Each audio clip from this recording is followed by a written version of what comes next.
you can beat anyone under 2000 ELO using this one simple opening. This is literally the simplest one I have ever seen, and I use it for the last 10 years with great success, as many of my students do, and I'm gonna show you exactly how to use it against the move d4. Because the beauty of this opening is that you can use it against anything. d4, e4, c4, knight f3, you don't care at all what they do. You always start with the move d6 and then you try to make e5 possible. In this particular case, against c4 and d4, you can play it immediately. You are never afraid of this endgame. In fact, this endgame is so great for you. If our opponent takes here, I'm gonna show you how it actually works. And otherwise, you are ready to continue the normal plan, bring in both of the knights there, bring in the bishop to e7, castles, and the move c6. Those are the only 7 moves you need to know to be able to be successful with this opening, to be able to start playing it. And then it's not about memorizing the moves. This is one of the main advantages of this opening as well, but it's rather about understanding the ideas. Once you do that, you don't need to memorize, like, against this I played that, against that I played this. You just know the ideas and you try to figure out which one to implement in a particular situation. Yes, after knight to f3, there is this risky move e4, like you go forward and you are very active.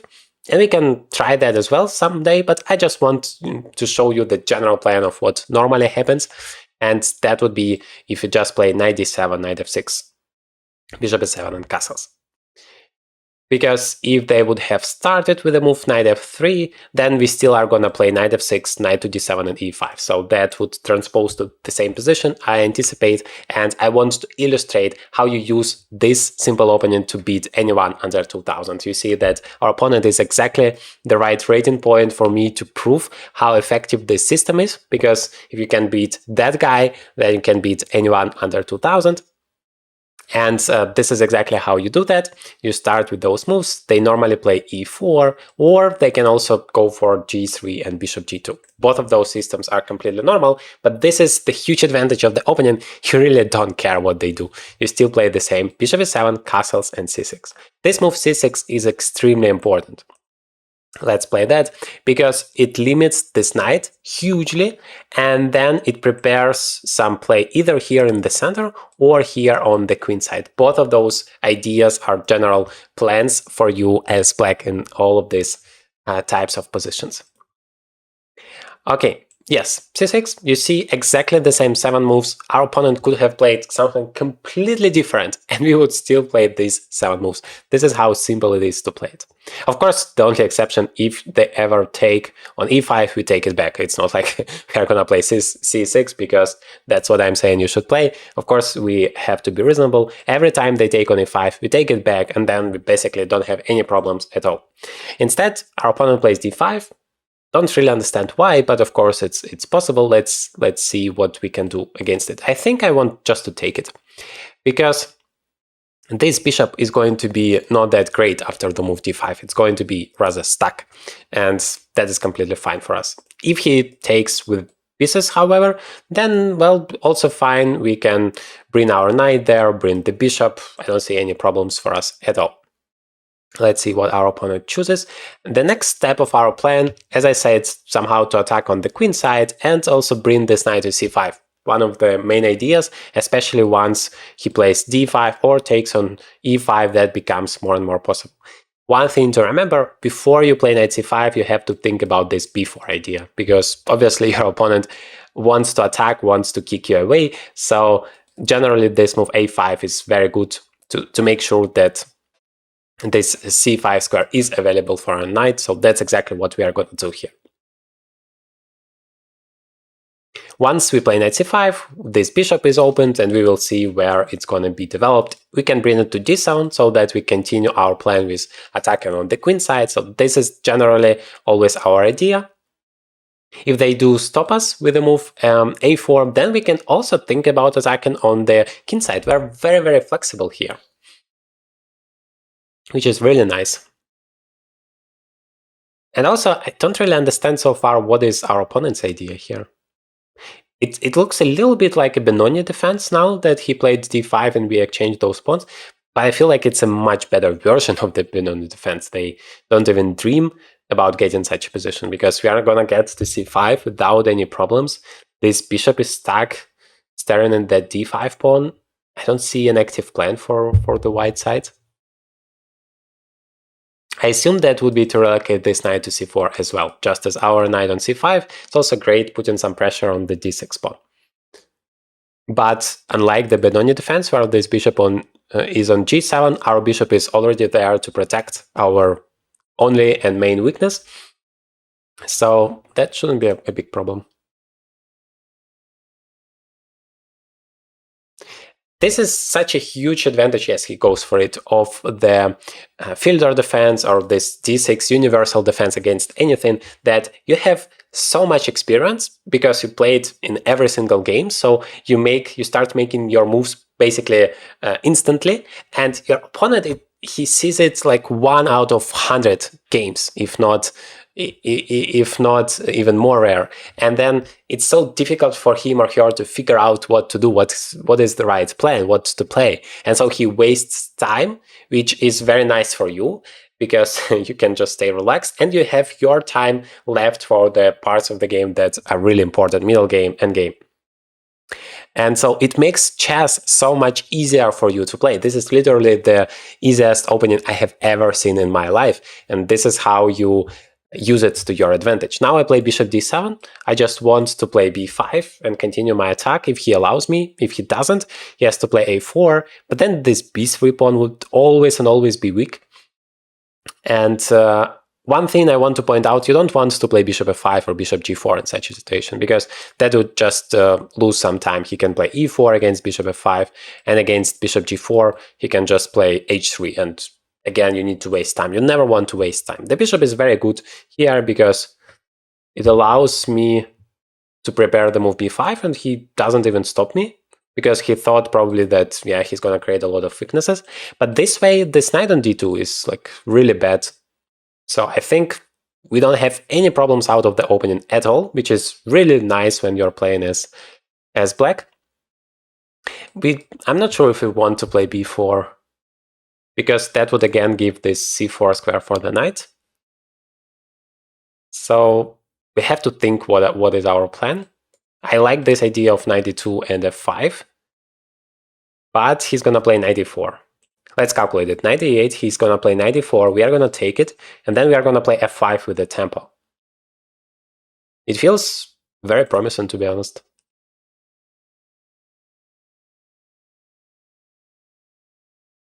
We can just start with the normal developing move. By the way, maybe it's better. Before starting very active actions, let's just bring more pieces into the game, so we are ready for the real action. But I do feel that it's time for us to overtake the initiative here. Our knight is fantastic. This pawn on d5 is stupid, kind of blocking all of his pieces. And we don't really have any weaknesses. Like I said, this one is typically the only weakness. He does go for b4 now, but if the c4 square is covered, I don't think he's gonna achieve anything with it. I think I just want to take, and this b4... I mean, I have to think whether I want to play knight to a4. I do have such an opportunity. Yes, I think I want, not immediately, of course, after takes. Because if he takes, yes, I do give him the c4 square, but I get this passer, and I get this weakness to attack. That cannot be bad. And also I get this b5 square, which is so great for my bishop. So, of course, your plan is dependent on what your opponent is doing. You have to understand that. It's important in chess to have some kind of strategic idea. So your moves are consistent. You're not just playing one move here, one move there. This is one of the biggest mistakes I notice in all of my students' games in our academy when we analyze their games. It's not really consistent. So I want you to be consistent. But of course, your plan depends on what your opponent is doing. So I was thinking about this f5 plan, but that would be the case if my opponent does nothing active and just, yeah, normally, casually plays. Instead, he went for this very aggressive action, and now my plan changed because I can attack over here. He has created some weaknesses for himself, so I don't need all of that, at least not for now. And I can focus on playing over here.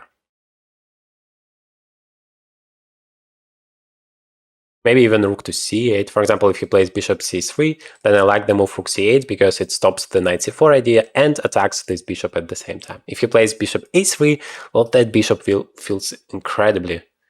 Yes, he does that. That bishop feels incredibly stupid. Like, imagine I just play bishop b5, which is, again, a very useful move because it stops knight c4.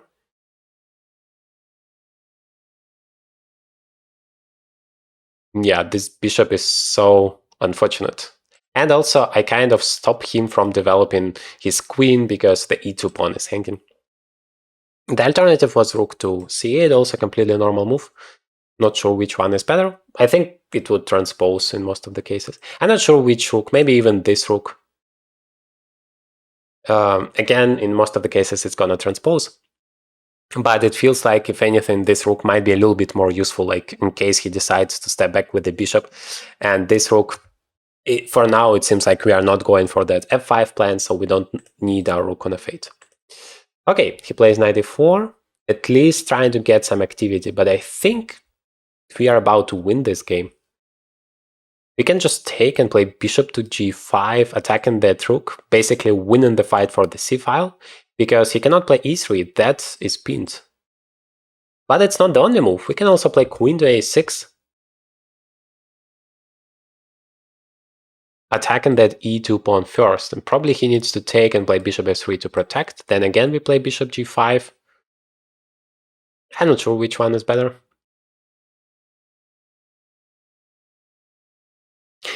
Yeah, I think that one is better, because if I take, it kind of gives him additional opportunity to play that move bishop d3 and exchange this stupid bishop.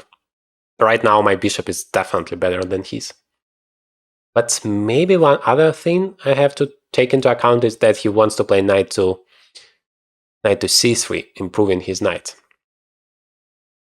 That would help, because it attacks here, attacks there. Maybe I don't want to allow that, and that is why I want to take. Yeah, probably it's better to take. So always and always you think about your opponent's opportunities and try to decide whether it's dangerous for you or not.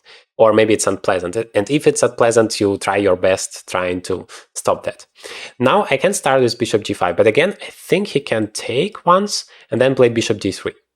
And obviously I'm still having the initiative, but yeah, somehow it doesn't feel that bad for him. That is why I want to play queen to a6 first, because now if he plays that, he's like ruining his pawn structure entirely. He's gonna have those double pawns. Although maybe that is the least of his evil, because at least he's going to be able to play b5 and make use of this bishop. So maybe he is gonna play bishop to d3.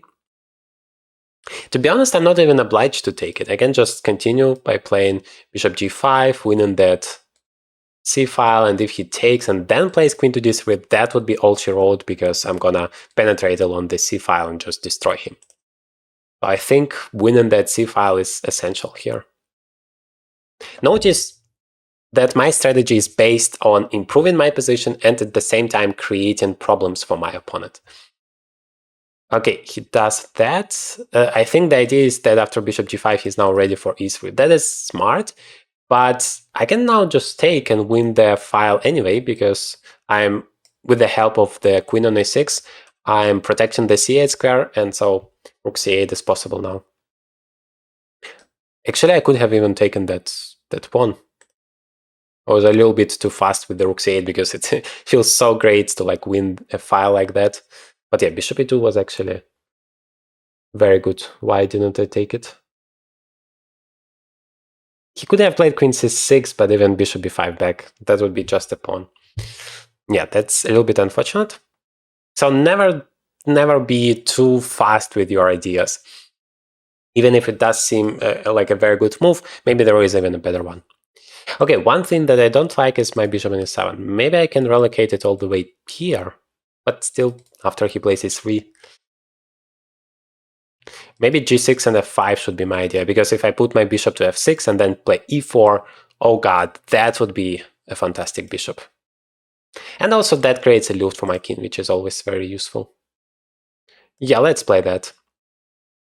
For example, white can be useful. He can play rook c1, and then after the exchange maybe penetrate with my queen, who knows, and then there will never be a checkmating idea because my king has a spot to go. Rook c4 probably was also another idea.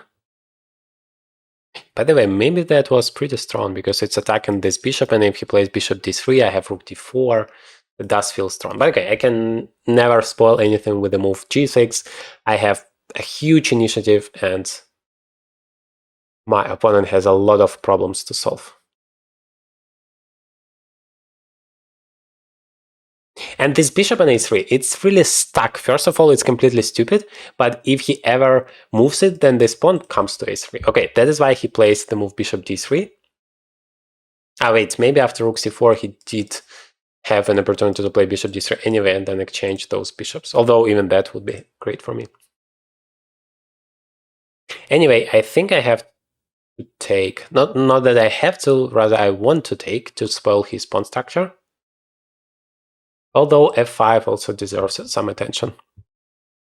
Because after takes, I think he wants to take with the pawn. If he takes with the queen, the game is, again, immediately over. Takes, and just rook c3, you cannot survive afterwards. Rook comes to b3, this pawn is extremely active.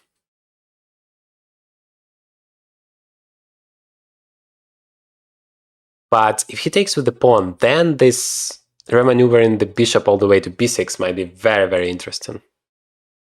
Have to be careful, though, that b5 idea becomes feasible for him. Okay, I'm gonna take. And then after pawn takes, I'm gonna play queen to b5. That would still block this stupid bishop and also create an additional threat of attacking this guy on d5. I can still take it, right? Yes, I understand I cannot take this one because the bishop is hanging, and my idea, one of them was to play bishop f6 just to defend it, and if he takes, my bishop would be so great, but I can also just take on d5. I think that would be even better, why not? I want maybe even to play, okay, he plays that, attacking that guy.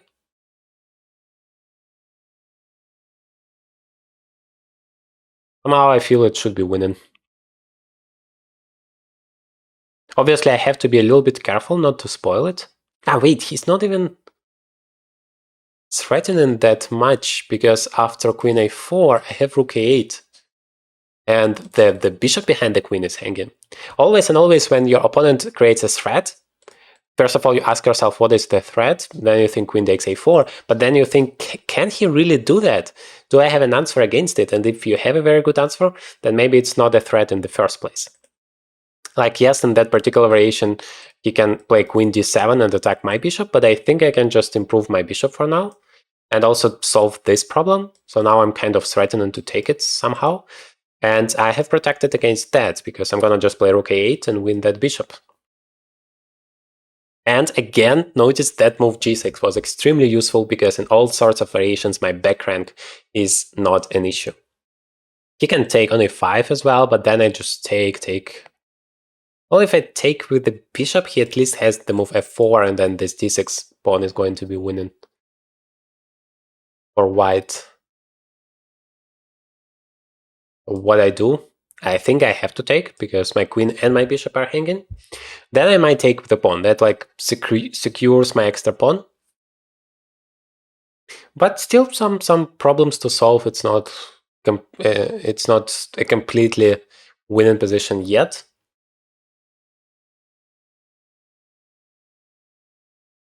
Maybe a better solution would have been to play e4, not to allow this takes in the first place. So over here to play e4, he would take here, I would play rook a8, he would play queen to d7, and then just bishop f6, ready to take here on d4, attacking that bishop, coming with the rook. But then I wouldn't have an extra pawn, so you always have this trade-off. Anyway, I think I have very good chances to win the game.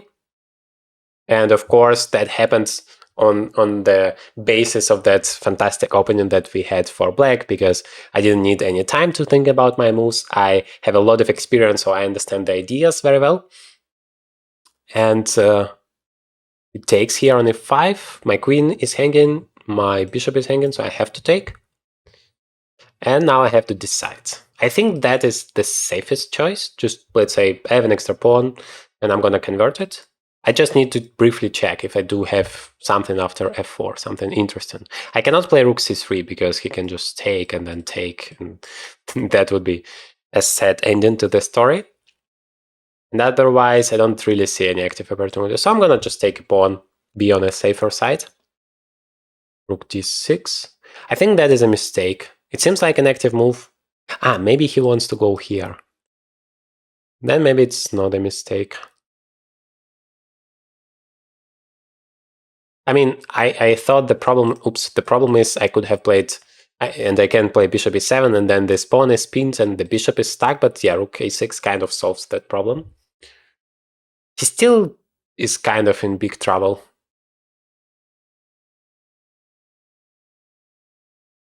There, but at least he gets the pawn back. I don't think I have any way to stop the pawn. Yeah, I feel like my conversion was not perfect.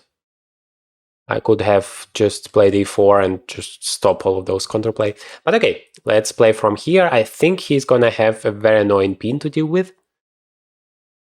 So I play rook c2, he takes the pawn, and I play rook a2. How on earth do you get rid of this pawn, of this pin? Maybe rook a5, but you still almost have 0 moves with your bishop to go. Let's see.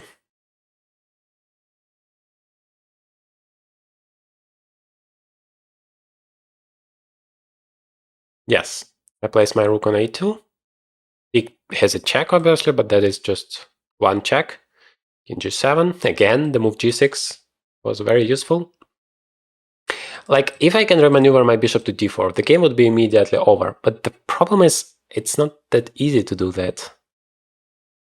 Bishop d8 wouldn't be a great move because of rook e8. Maybe my plan is king g7, then rook d, and then bishop d8, and then bishop b6. You can play b5, but it's not like it changes a lot there.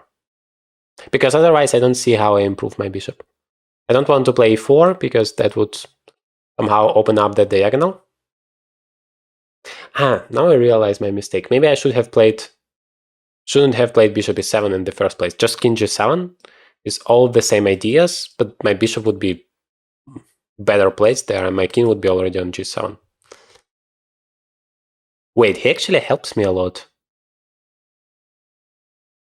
Because that would be my ideal relocation there. Another idea is, of course, bishop g5 and bishop c1. But he should be able to play rook a5 or something. So I want to relocate the bishop via this way. And at the same time, I also create threats. So you always want to make those multi-purpose moves the best kind of moves in chess when you improve your position, but at the same time, you create a problem for your opponent. So yes, my idea wasn't to improve my bishop, but at the same time, I make it very, very inconvenient for my opponent.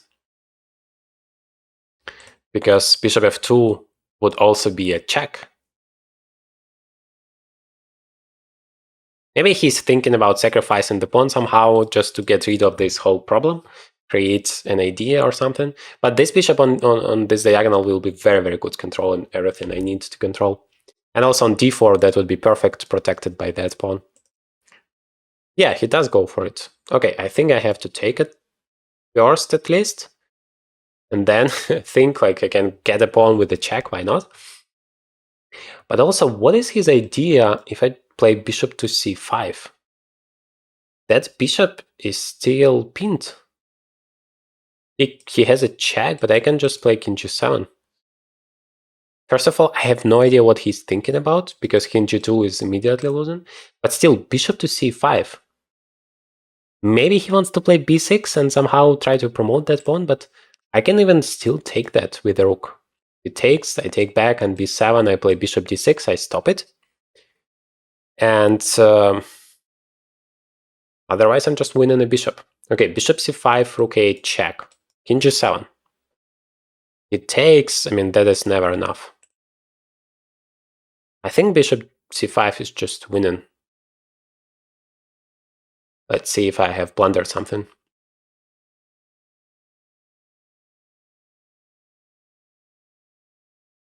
Yeah, he just takes it, but then that's all she wrote. I think rook a2 is the most technical way to go about it, because yes, I can give a check and play rook b1, but then the king is at least allowed to go forward and help this pawn to promote.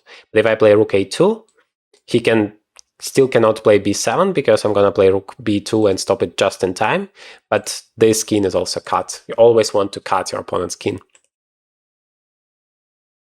And basically, I'm even threatening to take the pawn if b7 is not a threat, which means he has to move it. Okay, he goes there. That threatens to play b7. I have to react. Yeah, that's, you might say, is a drawback. That's, I allowed him to remaneuver the bishop here, but I don't think it's like a big deal, because b7, as long as b7 is not possible, I can do whatever I want. I want to bring my king, of course. In the endgame, 99% of all of the chess players under 2000 completely forget that it's so essential to bring your king into the action. Now I just protect. Yes, he gets rid of my rook there, and I have to go away, but up to this point my king is already in the center, for example, defending that pawn, and I can even bring it closer to the center, controlling absolutely everything. Yes, I think I can just, I don't know, let's start with the move h5. For aesthetics reason, I like it, just to stop his pawn there on the dark square and make sure that my pawn is on the light square and his king has no penetration squares, and now I'm ready to push my pawns.